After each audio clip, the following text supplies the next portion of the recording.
ಆಚಿ ಮಸಾಲ. ಎಂತ ಅಡಿಗೆಯ ರುಚಿಯಾಗೋ ರಹಸ್ಯವು 20 ರೂಪಾಯಿ. ಏರ್ಪೋರ್ಟ್ ವಿಚಾರ ಮತ್ತೆ ಮುನ್ನೆಲೆಗೆ ಬಂದಿರ್ತದೆ ಸರ್, ತುಮಕೂರಲ್ಲೇ ಮಾಡಬೇಕು ಅನ್ನೋದು. ಇಲ್ಲ, ನಾವು ಮೊದಲಿಂದನೂ ಕೇಳಿದ್ದೇವೆ. 25 ವರ್ಷದಿಂದನೂ ಕೂಡ ನಾವು ತುಮಕೂರಲ್ಲಿ ಆಗಬೇಕು ಅಂತ ಧ್ವನಿ ಮಾಡಿದ್ವು.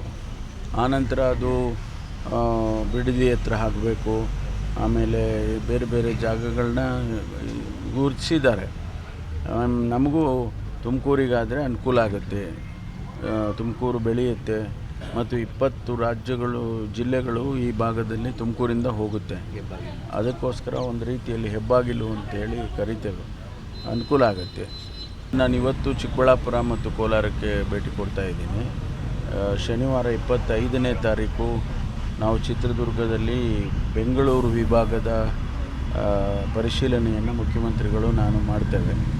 ಈಗಾಗಲೇ ಬೆಳಗಾಂ, ಗುಲ್ಬರ್ಗ ಡಿವಿಷನ್ಸ್ ಮಾಡ್ಕೊಂಡು ಬಂದಿದ್ದೇವೆ. ಆನಂತರ ಮೈಸೂರು ಡಿವಿಷನ್ನು ಕೂಡ ಮಾಡ್ತೇವೆ. ಪರಿಸ್ಥಿತಿ ಭಾಳ ಗಂಭೀರವಾಗಿದೆ.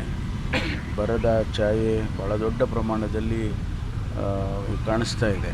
ಅದಕ್ಕೆ ನಾವು ಕೇಂದ್ರ ಸರ್ಕಾರವನ್ನು ಕೂಡ ನಮಗೆ ಸಹಾಯ ಹಸ್ತ ನೀಡಬೇಕು, ಹಣ ಕೊಡಬೇಕು ಮತ್ತು ಕೆಲವು ನಿಯಮಗಳನ್ನು ಸಡಿಲ ಮಾಡಬೇಕು ಅಂತೇಳಿ ನಾನು ಕೂಡ ಪತ್ರ ಬರೆದಿದ್ದೇನೆ ಮತ್ತು ಮಾನ್ಯ ಮುಖ್ಯಮಂತ್ರಿಗಳು ಕೂಡ ಬರೆದಿದ್ದಾರೆ. ಈಗಾಗಲೇ ನಾನು ಮಾನ್ಯ ಪ್ರಧಾನಮಂತ್ರಿಗಳಿಗೆ ಪತ್ರ ಬರೆದಿದ್ದೇನೆ. ನ್ಯಾಷನಲ್ ಡಿಸಾಸ್ಟರ್ ಅಂತ ಹೇಳಿ ನೀವು ಅದನ್ನು ಘೋಷಣೆ ಮಾಡಬೇಕು. ಆಂಧ್ರದಲ್ಲಿ, ತಮಿಳುನಾಡಲ್ಲಿ, ತೆಲಂಗಾಣದಲ್ಲಿ, ಮಹಾರಾಷ್ಟ್ರದಲ್ಲಿ ಎಲ್ಲ ಕಡೆ ಈ ಬರ ಹೆಚ್ಚಾಗಿದೆ. ಅದಕ್ಕಾಗಿ ಇದನ್ನು ಒಂದು ನ್ಯಾಷನಲ್ ಡಿಸಾಸ್ಟರ್ ಅಂತ ಕರಿಬೇಕು ಅಂತೇಳಿ ಬರೆದಿದ್ದೇನೆ. ಅದಿನ್ನೂ ಯಾವುದೇ ರೆಸ್ಪಾನ್ಸ್ ಬಂದಿಲ್ಲ ನಮಗಿನ್ನೂ. ಏರ್ಪೋರ್ಟ್ ವಿಚಾರ ಮತ್ತೆ ಮುನ್ನೆಲೆಗೆ ಬಂದಿರ್ತದೆ ಸರ್, ತುಮಕೂರಲ್ಲೇ ಮಾಡಬೇಕು ಅನ್ನೋದು. ಇಲ್ಲ, ನಾವು ಮೊದಲಿಂದನೂ ಕೇಳಿದ್ದೇವೆ. 25 ವರ್ಷದಿಂದನೂ ಕೂಡ ನಾವು ತುಮಕೂರಲ್ಲಿ ಆಗಬೇಕು ಅಂತ ಧ್ವನಿ ಮಾಡಿದ್ವು.